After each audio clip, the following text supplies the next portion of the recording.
Okay, let me tell y'all that my middle child is 23 now, and she's the only one that checks on me. She called me a few minutes ago and said, "Did you get to Naples all right?" And I said, "Yeah, baby. Thank you for asking. Tell your daddy."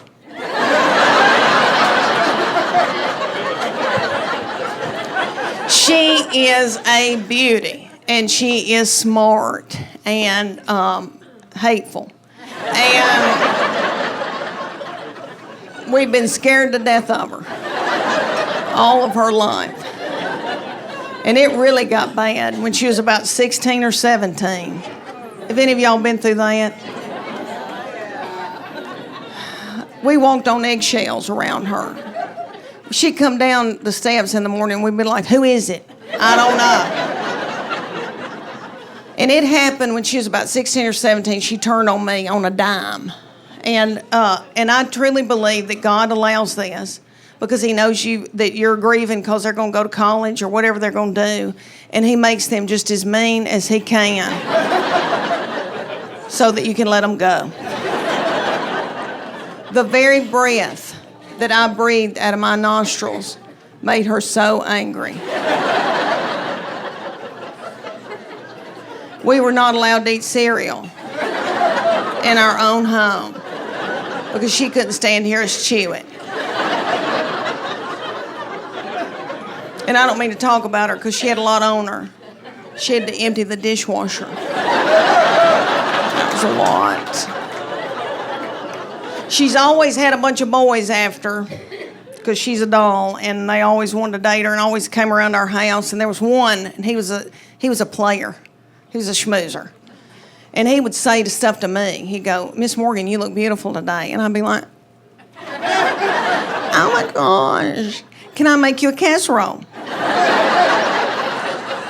And thank goodness they broke up because I was exhausted. I was mopping the floor, blowing my hair out every day. And I thought, why did that affect me that way? Why did I?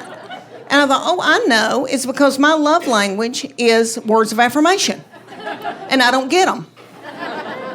So I got hoodooed by this boy. My husband and I read that book and went to a Sunday school retreat years ago. And it was the 5 love languages. Have y'all read that?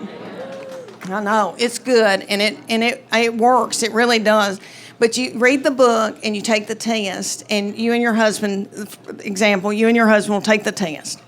And it'll tell you, there's 5 prominent love languages. It'll tell you what your husband's prominent love language is. He'll find out what yours is. So at night, y'all can sit on the couch and feed each other y'all's love language. And then your love tank feels full. If you don't, your husband's liable to go to work and is standing by the water fountain, and some whore comes in and feeds him his love language, and then he feels a tingle, and then Satan swoops in. I know. Terrible. So here's the 5 love languages, if y'all don't know. There's quality time. So there's people that just want you to sit with them and watch a television show or something like that. Then there's gifts. That's my sister's. It does not have to be something that's expensive. If you give her a rose and a card, she'll bawl her eyes out because her love tank feels full. I know. And her husband doesn't do it. Okay. All right, and then there's physical touch. And so many women, when I say that, they'll go, "Oh, yeah, that's my husband's. He's on me like a duck on a June bug." But we're not talking about the nasty kind. We're talking about, people that just want to squeeze and hug and hold on to you. That's their love language, is physical touch. And then there's words of affirmation, so that's mine. So all my husband has to say is, "Leanne, you look pretty today." Or, "Leanne, that Trisha Yearwood's chicken piccata is to die for." And then my love tank feels full. And then I'm willing to do something vulgar with him.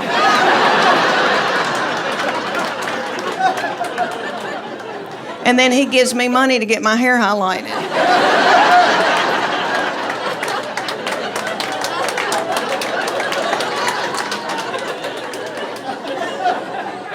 That's how it works. That's biblical. Okay, y'all. My baby, my middle one, the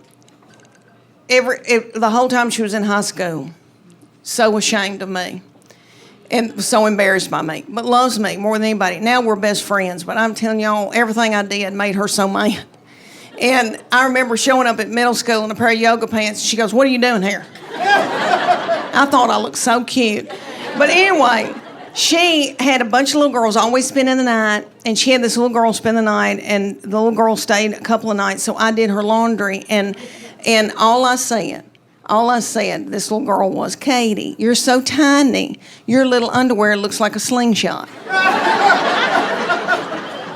And that little girl thought it was funny. And my baby looked at me and went. So I got out of there, and when that little girl left, I came back in. I said, "What's wrong with me saying that her little panties look like a slingshot? I wish somebody'd say my panties look like a slingshot." "Nick, my panties look like a catapult." Did you ever watch Braveheart and Mel Gibson? You know, boys, y'all ever watch that? You know, when they pull that big thing back, put a ball in it, and fling it, and kill a bunch of people with it? That's what my panties look like. I buy Soma now.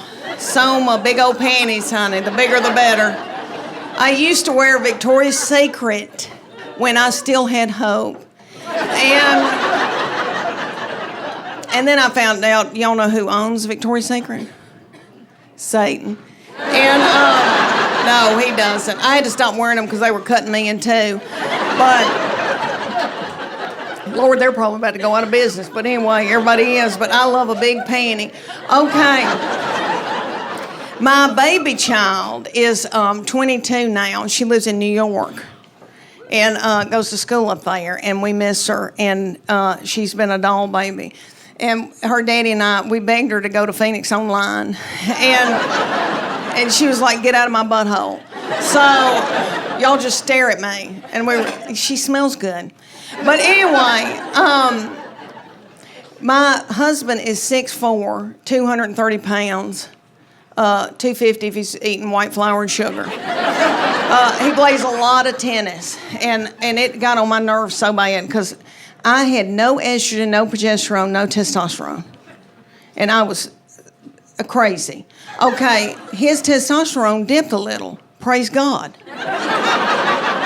And then it went back up when he started playing tennis again. And that makes it naturally go up. It made me so mad. Anyway, my husband's athletic and played football and basketball. I played basketball. I know y'all thinking, "You sissy thing, you did not." But I did. It was the early 80s. I had really big hair. I'm from a town of 500 people in Middle Tennessee, and we grow dark-fired tobacco. And we didn't know what waterproof mascara was. So by the end of the games, I looked like, say, if Tammy Wynette and Alice Cooper had a child together.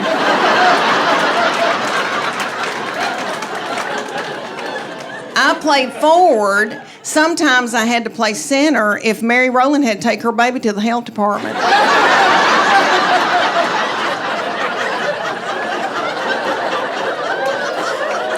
But anyway, so we wanted these children to be in sports, keep them off of dope. And my baby child, all my children are tall kids because I'm 5'8", and I think I'm getting bigger by the day. I think my feet are spreading. I think my hands are big. I see my hands in a video. I take pictures, and all these little women come up to here on me. I look like... Okay. Well, my baby child grew really quick, really fast, and was 5'6" in elementary school. And I think it was my fault. I think it was all that chicken. I think if anybody's in here my age, we didn't know about hormone-free back then. No, I know. All that milk, it had stuff in it. Lord, I've raised her on a bunch of chicken and milk. Anyway, I would not do that to a grandbaby now. Okay, so So she was very tall, very self-conscious, and she was taller than all the teachers, the principal, all the little children. Good news is very athletic and very strong. So all these teams around East Tennessee would call me, and they'd say, can she play goalkeeper for our team? We'll get her an iPhone. Can she play basketball for us? She never played basketball. And y'all, it tickled me. And I felt like LeBron James's mama. And I made her do it. And she came to me one day and she goes, I'm sick of all this. I'm not going to play all this for y'all. She goes, I want to cheer. I said, well, baby, we're big people. And we don't tumble. Let me see what I can find out. There's a thing in the United States called competition cheer. And I bet it's big in Florida. Yeah. If you don't know what it is, it's kind of like Honey Boo Boo meets stripping meets the Olympics. Because they're gymnasts is what they are. They're very talented gymnasts. So there's one in Knoxville called Premier Sharks. And I dropped her off to audition or try out, whatever you want to call it. We didn't know anything about it. And this little woman, they ended up putting her on a bad Mamma Jamma squad because all the little children her age came up to hear on her. And somebody's got to throw them up in the air. So they were thrilled to have her. She's strong as a mule. So they said it's $150 a month for her to come in and take 2 nights a week to learn a 2.5-minute routine. I was like, okay. And they said, there's a uniform that we're going to order for her. And it sequins up the sleeve, comes to right here, exposes her little tummy. She's going to have on a tiny little skirt with a slit in it with a glitter panty underneath it. And I said, that's a whore outfit. And it came with its own bag of whore makeup. And the woman said, y'all are going to travel to faraway lands and compete against other little whore children. Places like Atlanta and Cincinnati. So we get in the car and drive all night, get a hotel room, and then the next morning go to a coliseum with tens of thousands of little whore children walking around. And they said it's $150 to enter your baby in this competition. It's $30 for you and your husband to wear a band to get in and watch her in this competition. Somebody was selling corn dogs for $15. Anyway, they start out with the babies, and the babies are yummy, and they're 5, and you could eat their lips on. And they got on a skirt about this big, and their little mamas are probably in their late 20s, early 30s, and they're not bitter yet. And so the little girls come out to Beyonce's All Single Ladies. And their little mamas are in the front doing every move, trying to keep them on track because they're babies and they need to be at home breastfeeding. So they go up in age throughout the day and they call my baby's group and they go, Reef Sharks. For 2.5 minutes, my baby throws little children up in the air, working like a Trojan, broken out in a sweat. And the whole time she's throwing these little children up, and they're called flyers. And they are freakish, tiny little children. And their mamas are freaky, tiny little women. And I think, how do they even have these little babies? I'm from farming people. I've got thick ankles. I can work in the fields. I don't know who these people are. Anyway, these little flyers, she's throwing them up in the air, and the whole time during this 2.5 minutes, they're going.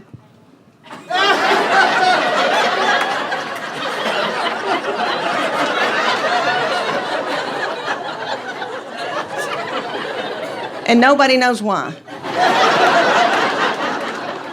And that goes on, and then it's the finale.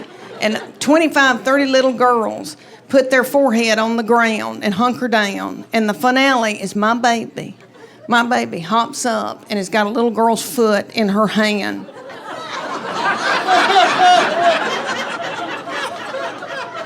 Are y'all listening to me over there? When's the last time y'all put somebody's... The gay boys went nuts. It was a big deal, okay? So then they were like, oh, she's got to do it again. We got to have her next, because she didn't drop anybody and give anybody concussion. Those mamas had me on speed dial. They loved her.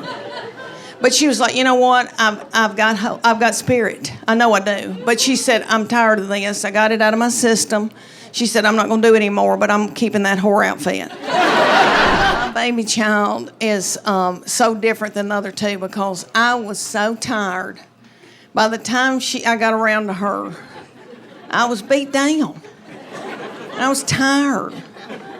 And I let her do whatever she wanted to. And I've heard old women say 4, 5, and 6 raise themselves. I bet they do. I bet they do. Because I've let her do whatever she wanted to. I was so on top of my game with those first two. I was like flashcards. You're going to make 100 on that spelling test. And I was up in school, I was room mom, and I was taking yogurt and muffins, and I was all up in everything. That third one came along, and I was like, can she read?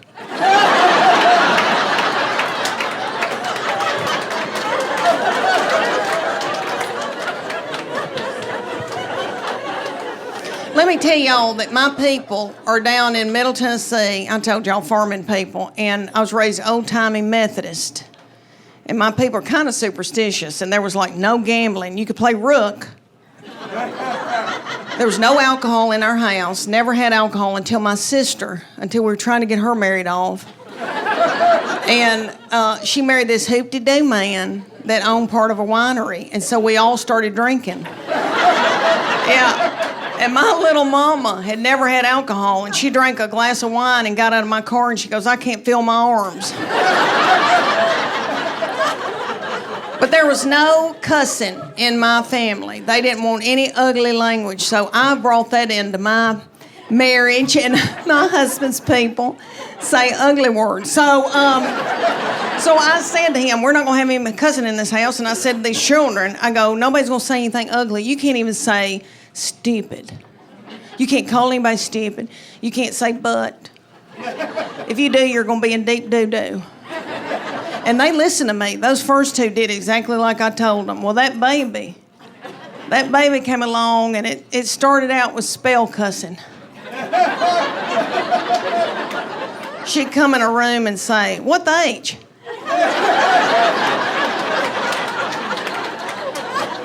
And then it went on to, what's up, mofos?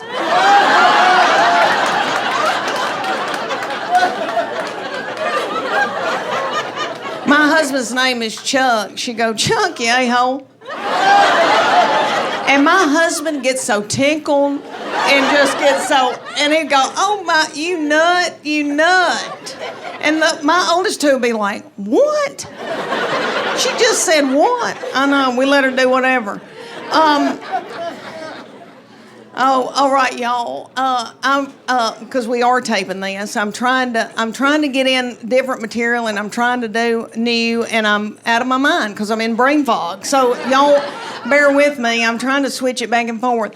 Okay, I got to tell y'all that with me and my husband being just me and him, we probably need to go to a retreat and learn how to communicate again. He traveled. He's always had a big job. He's an executive with a big company and stayed gone, and we wanted him to.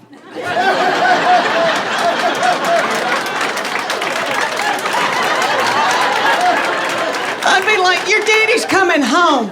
Clean up your room. Everybody, dude. I mean, we had a ball when he was gone, honey. My husband's smart in math. Anal retentive, type A, hunter and a gatherer, can kick a door in. I like that. Very, very introverted, very quiet, but very, very smart. And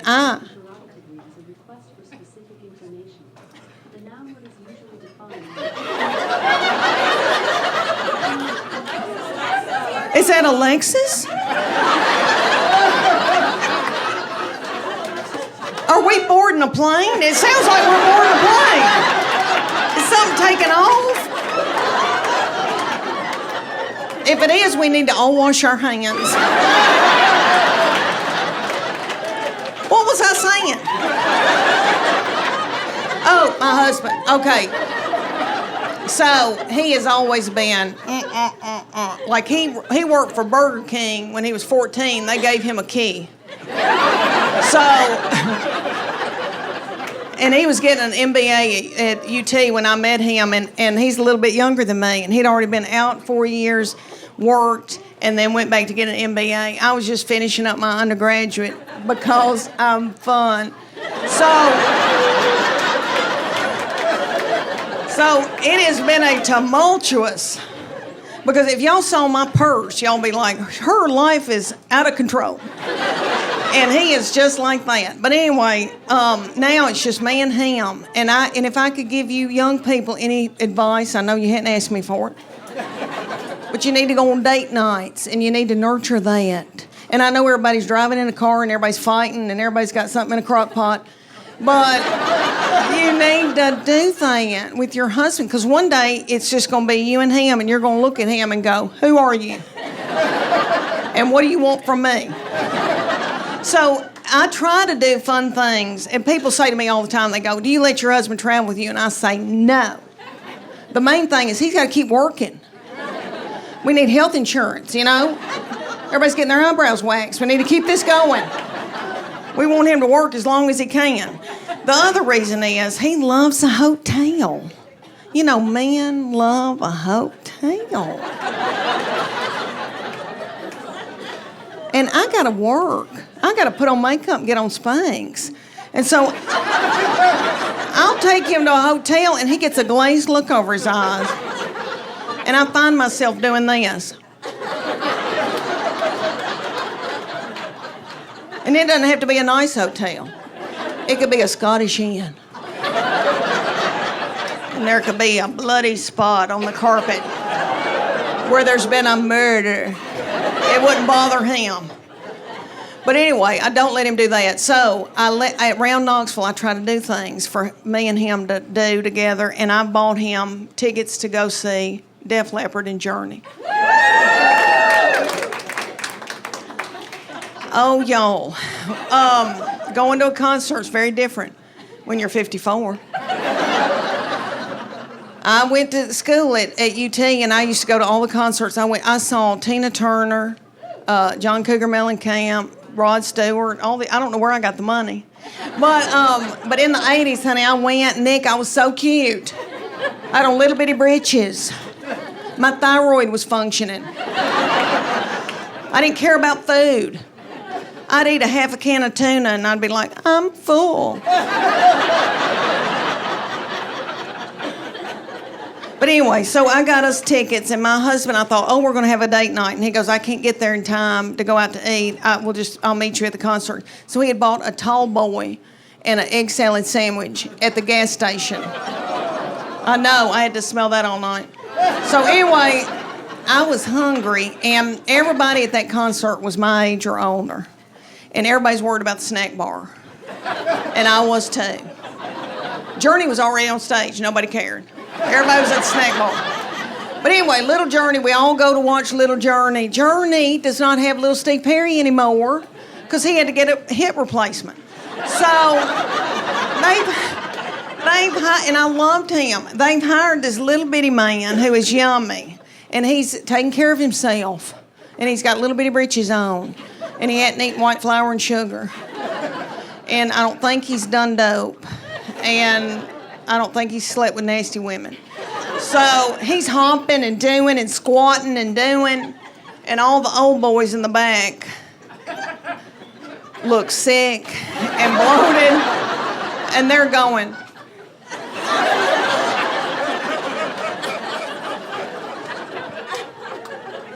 But anyway, they were good, and we watched them. Then little Def Leppard came out. Have y'all seen Def Leppard?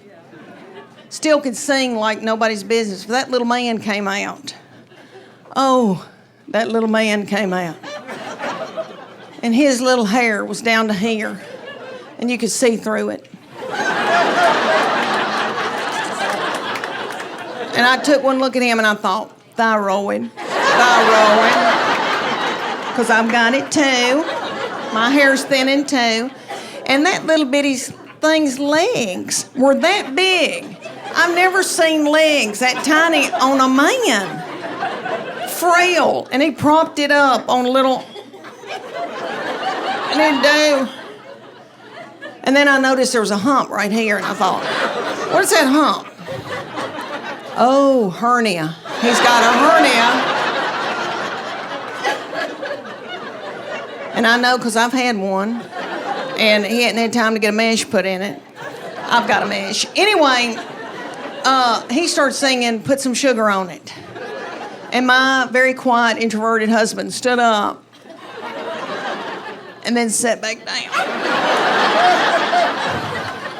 We had a ball. They were wonderful. And then we walked out of Thompson Bowling Arena, and everybody was walking like this. Because everybody's got plantar fasciitis. I've had it. Yeah. Inflammation in our feet. Y'all know what causes that? White flour and sugar. Let me tell y'all, about 2 months after that, I got us tickets in Nashville to go see Hart and Joan Jett. I know. Little Joan Jett. It was probably about 100 degrees, and it was outside, and it was hot and sweaty and humid. Little Joan Jett comes out in leather.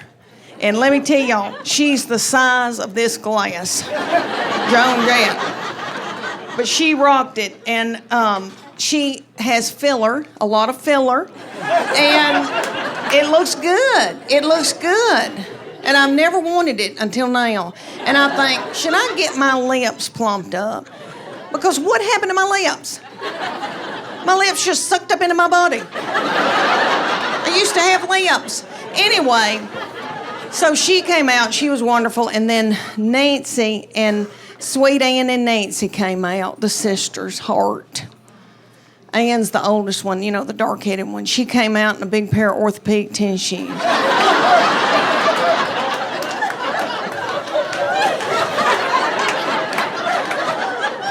That's how she looked. You could tell she was hot and it felt good. And she was pissed. And she had on a long-sleeve dress. And I get it. I don't want to show my arms either.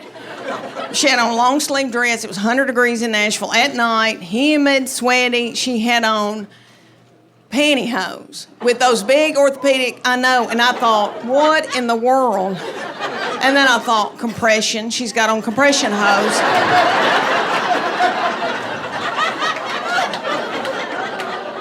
But she sang like a bird. And then Nancy, sweet Nancy's doing okay. You know, Nancy's a little bit younger. She can still jump. But they were wonderful. Anyway, we tried to do stuff like that. And I've told him, I said, we need to build intimacy. And not your kind of intimacy. Because he, you know, everything just means grabbing my breast. And even if he hasn't spoken to me that day. And I said, I need you to speak to me. And I need you to listen to me. And I need to be able to share with you things. And then the nasty stuff can happen if you listen to me. But he goes, what do you want to tell me? And I said, I got to tell you something's going on with my bladder.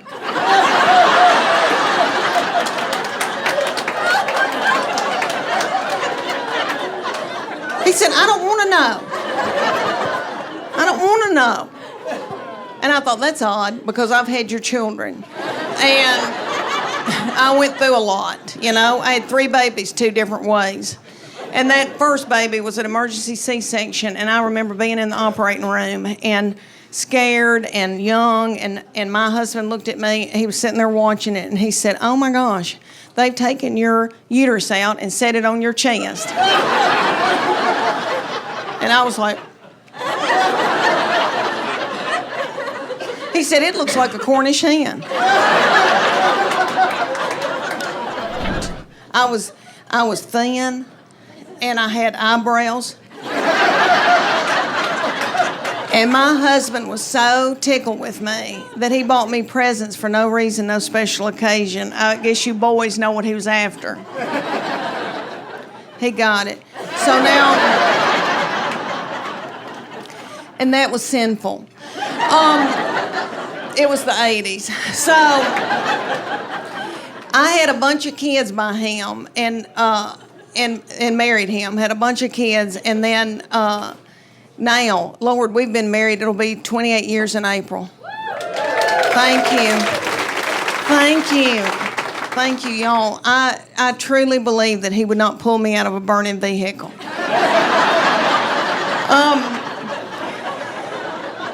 I've had a big week. I've been in Portland, Oregon this week. Yeah, and they're so weird. And the little guy that introduced me did not identify as human. And so he had to introduce me as a wife and mother, and that was hard. But anyway, I've been in Portland, and then I was in Tampa last night. I know, and they were darling. And then I go to Orlando tomorrow night, and then I go home. But anyway, I hope that I can remember what I'm saying, because I've been going and working a lot, and I am in full menopause. I do a podcast called Sweaty and Pissed. Thank you. Thank you, Sweaty and Pissed, Menopause and more. So, for instance, Nick, one of the episodes is called Vaginal Dryness. And vaginal dryness and pinto beans. So, my nurse practitioner, I do it with her, and she's brilliant. So she talks about the medical part, and I talk about pinto beans. But anyway, she just did my annual, and I'm 54 years old, and she said, Leanne, you got to take that IUD out. It's time. You're old and crusty, and you don't need it anymore. And it hurt my feelings, because I always thought I'd be able to have children as long as I lived, which was crazy, because I'm 54, I'd leave a baby at Target by accident. But anyway, she put on a big headlamp, went in and got it, and then let me borrow it later for a hike. But let me tell y'all, my husband never had a vasectomy, and he said, I'm not going to get one, Leanne, because what if something happens to you? I know, and I need to marry a young woman, and she wants children. And I said, bless her heart. I'll pray for her. Please don't put a tight budget on her like you have me.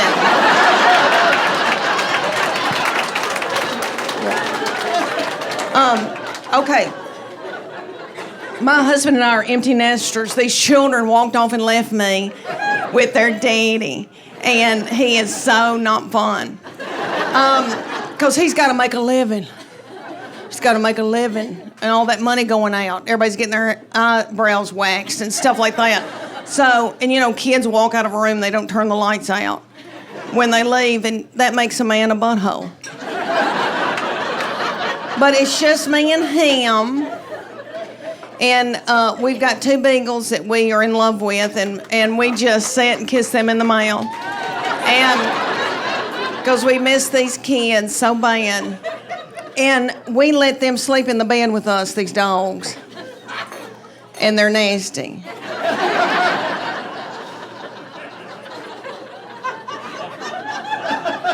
He looks smart. Do you do math? I know it, honey. I get it. I dig it. Okay, so I didn't mean to get off on that tangent. Okay, so we get in the bed. We've got 2 beagles. The oldest one is from Ogden, Utah. My husband got him on a business trip and flew out there on a company plane, and the plane needed to be worked on, and so he went to a parking lot and called me and said, there's a man in a parking lot with a box full of beagles, puppies, and I want one of them.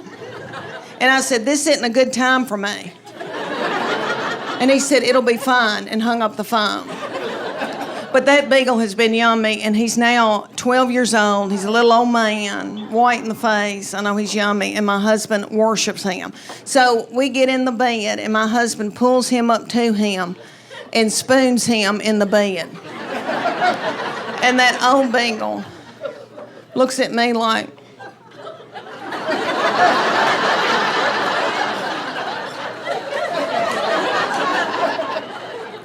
I don't want him. I want you. And I say, hold on. And when my husband drifts off to sleep, then that old beagle scooches over and gets in the crook of my legs. All right, and he's a hot, hairy beagle. I'm in full menopause. So menopause, for y'all that are not haven't gone through it yet, you feel like you're being microwaved from within. And it comes out the top of your head. And it's really bad at night. It covers off, covers on, covers off, covers on. It makes you bitter. Okay, so anyway, he scooches over and gets in the crook of my leg. So I end up on a king-size bed, about this much room. Then the little beagle, who's a pocket beagle named Gigi, who is yummy, she gets in the bed, turns around several times, backs her little butthole up against my face. And I don't care because I love her. And I just want to sleep, and it's not going to happen. Because when you're in menopause, you don't sleep. And I don't want to get hooked on dope. So I take melatonin, passion flower, GABA, L-theanine, valerian root, and pray to the dear Lord that I can fall asleep. And just when I get in a deep REM, my husband, about 2 o'clock in the morning, I don't know what happens, but he jostles awake, reaches over, and grabs one of my breasts.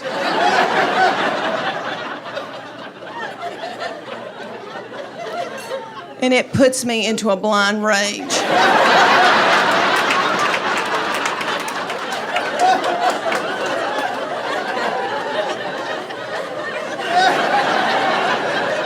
And I know you boys need that.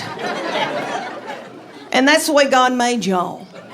And when I get to heaven, I'm going to ask him about it. That's how y'all show love. But I say to my husband, I know you want to do it, and I'll do it. I'll do it. But can we do it before 10 o'clock? When I know my name, and I know your name. But I waller in the bed all night. I waller. Do y'all know anybody from Tennessee? Do I need an interpreter? Oh, okay. We say words like waller. We waller dogs and waller babies, and I'm wallering in the bed all night. And then I get up the next morning, and I think, oh, I'm going to clean out a closet. I hadn't slept one bit. This Fitbit says to me, you hadn't slept, girl. Okay, so I go to clean out a closet, and I end up in the driveway, and I don't even know how I got there. Let me tell you boys up here in Naples, y'all, I saw these fancy cars out here. My husband is very, very tight with money. Let me tell y'all that I'm driving a 2009 white Honda Pilot that's got 235,000 miles on it.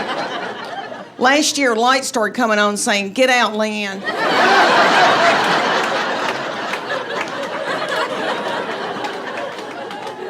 My husband drives a Tahoe, and the T and A is gone.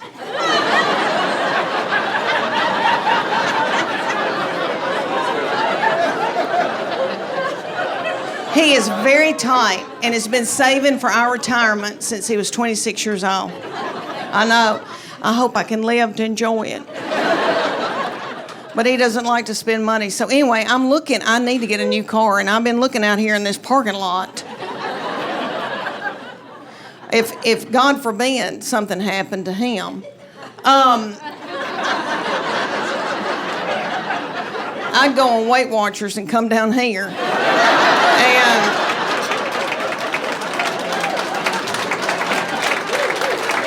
Even though, Lord, me and my best friend, we've talked about it because I'm 54, she's 55, and we've talked about, Lord, what if we had to get a man? What if we had to get out here and date? I mean, it would cost me $1,000 just for the grooming. I've got something wrong with this toe. Toenail. I need to be on Lamisil. It's thick. Oh, if I had to get out here. She loves her husband, but she said, oh, well, if I had to, I guess I could show somebody my left breast. She said, it looks okay. Oh, y'all, all right, let me tell y'all that I've got 3 children I'm in love with, and I wanted more. And I told their daddy I want a 4th baby, and he said, y'all are sucking the financial life out of me.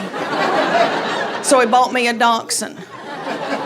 We were living down in Texas, and she was a doll baby, and she lived to be a little old woman, and she had thyroid issues, and so did I.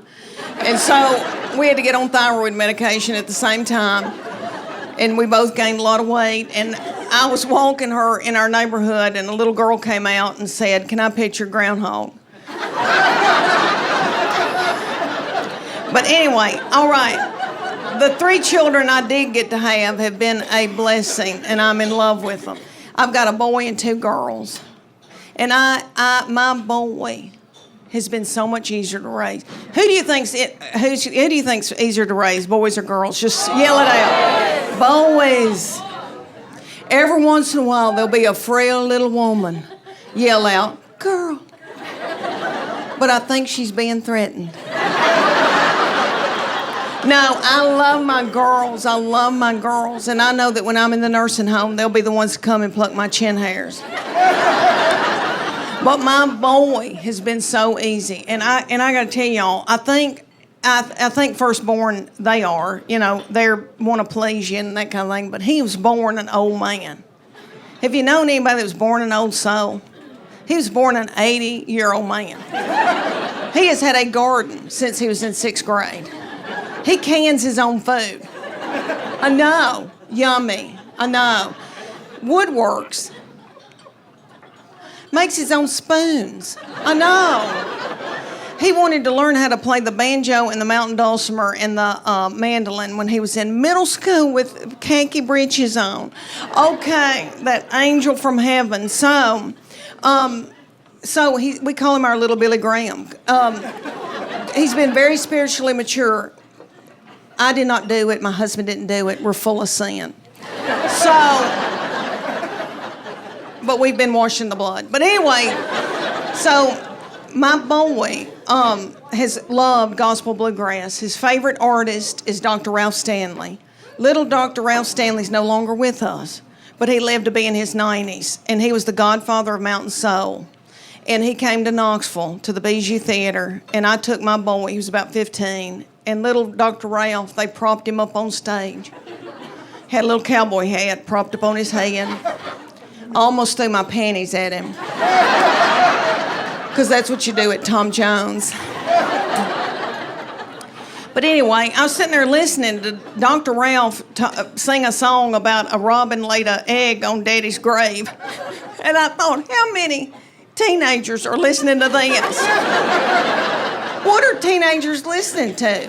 Walk a Flock of Flame? I thought, wouldn't it be funny if I had to yell at my boy, turn that bluegrass down. If I hear I Saw the Light one more time,